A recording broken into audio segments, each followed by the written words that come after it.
Good morning. Today we're looking at all of Genesis chapter 16, a passage that teaches us about waiting on God, human shortcuts, and the mercy of God who sees. Genesis 16 opens up by reminding us of the tension that has been building. God has promised Abram a son, but years have passed, and Sarai has not conceived.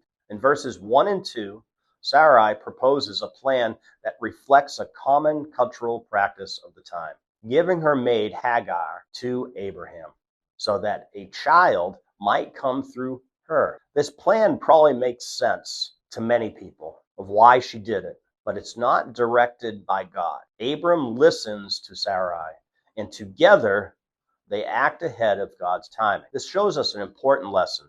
Impatience often disguises itself as practicality. When God's promises feel delayed, we are tempted to help God along the way. We think we can fix it, along with God. In verses 3 and 4, Hagar conceives, and immediately relationships are strained. Hagar looks with contempt on Sarai, and Sarai responds with resentment towards Abram. What was meant to solve a problem only creates more conflict and issues. Genesis 16 shows us that the solutions born out of our impatience often multiply pain rather than remove it. In verses 5 and 6, Sarai blames Abram, and Abram responds by distancing himself from the responsibility.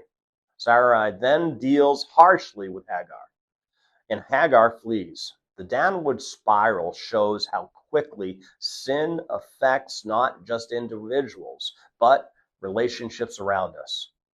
Abram and Sarai are still God's chosen people, yet their choices have real consequences. In verses 7 through 14, the focus shifts, and this is one of the most remarkable moments in the chapter. The angel of the Lord finds Hagar in the wilderness. This is the first time in Scripture that an angel speaks directly to a woman, and she's an Egyptian servant, not a matriarch of Israel. God sees her affliction. He speaks to her, gives her direction, and makes promises concerning her son. Hagar responds by calling the Lord the God who sees me. This moment reveals God's compassion.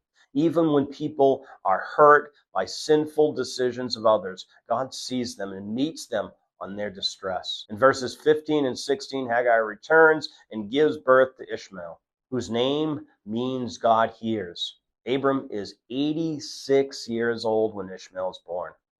The chapter ends without resolving the promise of God made earlier, reminding us that Ishmael is not the fulfillment of the covenant, but part of the story of God. God is still unfolding.